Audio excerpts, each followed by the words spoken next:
Hello everyone, I wanted to talk to you today about reading fiction. In this introductory literature course, we read three basic genres or modes of literature. We begin with fiction, which encompasses both the novel, which we start with Frankenstein, and short stories, which we'll read after Frankenstein. We move on then to poetry and then drama before we get into critical theory. So I want to touch first on what it means to read fiction and some tips that might be helpful as you begin to read and more closely analyze the works. So fiction is characterized by stories that are told in prose, which means they are not rhymed. Unlike poetry, which can or cannot be rhymed, fiction is just straight language, and it reflects the time in which it was written, it reflects the author who wrote it, it reflects the culture that the author grew up in, so it is a reflection of everything going on in that time period in that author's life. It uses realistic characters, so even if you have science fiction, fantasy type of fiction, the characters themselves seem like they could be realistic. They have attributes of them that seem like we can relate to them. They are set in physical environments, so one thing that differentiates Frankenstein from other pieces of fiction is that the setting differs. This story is segmented into three. We begin with the letters from Walton, and then we move on to the story by the creature, and then we move on again back to the story by Walton. So you have different settings. We move around from exploring the north to parts of Europe, and any piece of fiction will have some kind of setting, whether it's in a living room or it spans multiple continents. And then, because it is a longer work, whether that's short fiction or novel, it has more details. So for instance, in poetry, which can often be quite short, you are allowed more page space, so you are able to more fully expand the details that you include. You might have entire paragraphs devoted to what scenery looks like, which we will come into contact with Mary Shelley's Frankenstein. Something that I want you to start taking note of is tone. Tone can be interpreted as the mood that is conveyed by reading a piece. When you begin to read a work like Mary Shelley's Frankenstein, what kind of mood does it set? We often mistakenly believe that the creature itself is Frankenstein. We learn later that the creature is not Frankenstein, that the title of the novel is for the doctor who creates the creature. And in general, subsequent depictions of Frankenstein, whether it is through movies or other pieces of fiction, are set in a way that makes the tone feel quite ominous and moody or brooding or somber. So I don't know that I've ever seen, except for the comical version of the movie with Gene Wilder, any depiction of Frankenstein that is upbeat and happy. So the mood that is created, especially for this piece and any piece that is categorized as Gothic fiction, will be somewhat dismal and desperate. We get to sense what the tone is by learning more about the characters, understanding what's happening in the plot, by the words that are used to tell the story, by the words that the characters use to talk to each other, and where the place is set. In Gothic fiction, and particularly in Frankenstein, the weather forebodes ill things that are about to happen. So, that old, it was a dark and stormy night, beginning to many kind of horror or Gothic fiction pieces, is calling back to all of the origins of this genre. And the tone can also be how the author feels about the work he or she is writing, or about the reader, him or herself. So as you read Frankenstein, take note of the overall impressions you're getting, what kind of mood it puts you in, what kind of mood the characters seem to be in, and try to ask yourself, what was going through Mary Shelley's mind as she wrote it? Was she trying to say something about human nature? Was she trying to say something about men and their pursuit of success, relationships with family members, the pursuit of science? Think about those things as you evaluate the tone. We move on to plot, which is essentially what happens in a work of fiction, and we always have to have some kind of a conflict in a piece of literature to make it a story. Otherwise, it's just description. So any story worth its weight will have conflict. The conflict doesn't have to be big, but it has to be there. Conflict can include things like interpersonal conflict. I don't know if I should stay with this person, or I don't know what kind of career I should go into. That's an example of internal conflict. Then you have person versus person conflict. So you're having either a verbal disagreement with someone, or you're having an actual physical disagreement with someone. And then you have person versus nature, wherein you are trying to overcome something that nature throws at us. So stories where people survive avalanches or hurricanes or tornadoes would be examples. Again, it doesn't have to be that big and grandiose. It could be, bad rainstorm, bad snowstorm, but a story has to have some kind of conflict. And in Frankenstein, there are multiple conflicts within the story, both interpersonal and personal, and even some with nature. So the plot of this piece, again, begins with Walton, and he is exploring the Arctic Circle, and he encounters Dr. Frankenstein, who tells his story, and then we hear from the creature, and then we go back at the end towards the demise of some of the main characters, and then Walton wrapping up what's happened. So there is more of a framing that happens in the story than a traditional novel where it's kind of straightforward. It's set here and it takes place in one place. Pardon me.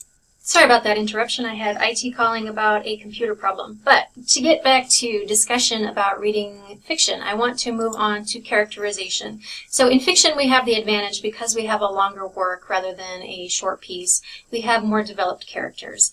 And the characters, you can think of them as actors in a TV series or a movie. And the characters who we devote the most pages to, the most detail to, are known as the round characters. They are the fully developed characters that we get to know more about. We get to sometimes hear their internal thoughts or feelings, whereas the flatter characters are those that are less pages are devoted to them. So an example of this would be Justine or even Elizabeth in Frankenstein. We don't get to know much about them other than a few lines in the dialogue, and we don't really get to hear what they're thinking or feeling. So when you are reading, pay attention to who you believe are the main characters, the full round characters, and who are the flatter characters, who we don't get to hear from. And always consider that any piece of fiction is telling a story from usually one, sometimes a couple people's point of view, but that means that the other people in the story don't get represented. So who gets left out, who gets short shrift, if you will, and why do we devote so much attention to the primary characters? So the other thing to pay attention to would be how these characters are deemed to be realistic characters. In Frankenstein, the creature is made up of various body parts that have been stolen from graves. And even though it is a dead creature come to life, we believe that it is relatable because it has thoughts and emotions. It's able to read. It's able to want to connect with humanity. So that even though it is a created creature, it becomes somebody that we feel empathy for. Look at the setting. Again, the setting is where it actually physically takes place. Is it on land, at sea, in the air? What part of the world is it? Think about the timeline in which it was written. Frankenstein was written in the 19th century, and when we get into the PowerPoints and the videos on Mary Shelley's life, you will see that some of the scientific happenings at the time were considered obviously innovative for the time, but now we know were kind of junk science. So just like we are going through now, we're looking for new advances and ways of doing things and cutting-edge technology. Viewed in 200 years' time will probably seem pretty simplistic. And then look at the social situation. Mary Shelley came from a wealthier family, although she wasn't wealthy. She came from a father who was a writer, a mother who was a writer. Both of her parents were very active. They were somewhat anti-cultural norms of the time. So they were activists and outspoken people who might have been ostracized by certain segments of culture. And obviously this affects who Mary Shelley was, the relationship she has. The notion that Mary Shelley's mother died in childbirth while having her obviously affects what she feels and how she writes, and there have definitely been ties to her feelings of abandonment, if you will, from not being able to know her mother. So think about all of those things as you read any piece. Where is it set? When is it set? And what is the social situation? Are we talking about Europe, America, Africa, Australia? What was happening at the time? Are those things important to the story? And then we get to point of view. So point of view is who is telling the story.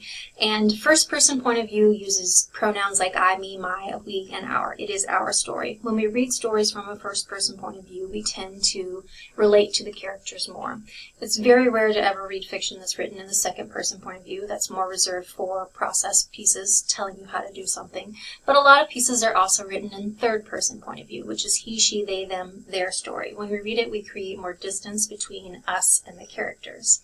You also have the notion of an omniscient narrator, who is someone who knows everything about everybody in the story. When we watch a play, sometimes we have a person who comes out and tells us things behind the scenes that we need to know. And sometimes we as readers know more about what's happening to characters than they know themselves. And then you have a limited omniscient narrator who only knows enough about one of the characters, who can kind of be the voiceover for one particular character.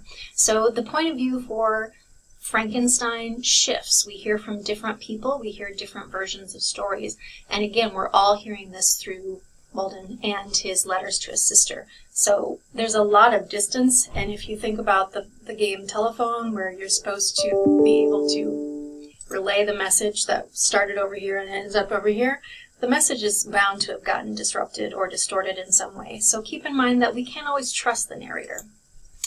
You have notions of irony, which irony is, it's a hard concept to define easily, and it is having something happen that we believe the opposite of, and it's often related to the notions of sarcasm. When we are talking about irony in literature, we can be talking about the use of hyperbole, which means overstating things, inflating them, making them seem bigger, understated, which often relates to ulterior motives. And when we have dramatic irony, as I alluded to with the idea of a narrator, when we, the reader or the audience member who's watching something, we know more about what's coming than the characters on stage do. So we are able to kind of want to scream out and go, "Don't go in the room, the monster's in there." But they don't know that because we've been privy to information that the characters don't. With every piece of fiction, with every piece of literature that I ask you to read and that you read for pleasure, I would ask you to think about the themes that are created. Themes are components that help us to understand what it means to be a human being living in this world. And all pieces that we read will have some sort of theme, if not multiple themes. So what does it mean to be a human in Frankenstein? Who is more human in Frankenstein? Is it Dr. Frankenstein? Is it his creature? Is it the people who are in Frankenstein's life? So think about the themes, the morals, the lessons that we can take away from reading this piece of literature. And this last slide is just overall questions that summarize what I've just discussed. So as you start to read Frankenstein and then the subsequent short stories that you are reading in the ensuing weeks, I would ask you to continually think about these questions as you read. Who is the story about? Whose point of view is it being told from? What kind of setting is it? Who are the characters? Who are the round ones and the flat ones? Does the setting change? Does the tone change at all? And what is the tone? What is the mood that's created? And then think about, what is this piece trying to teach us? What is the takeaway? What can we learn about being human by reading this piece of literature? And then think about other stories that you've read or seen that are similar to this one that can help you connect and understand other stories as well. Frankenstein has been around for over 200 years, and there have been many iterations of it, from, again, short stories, fan fiction, if you will, plays, and then movies.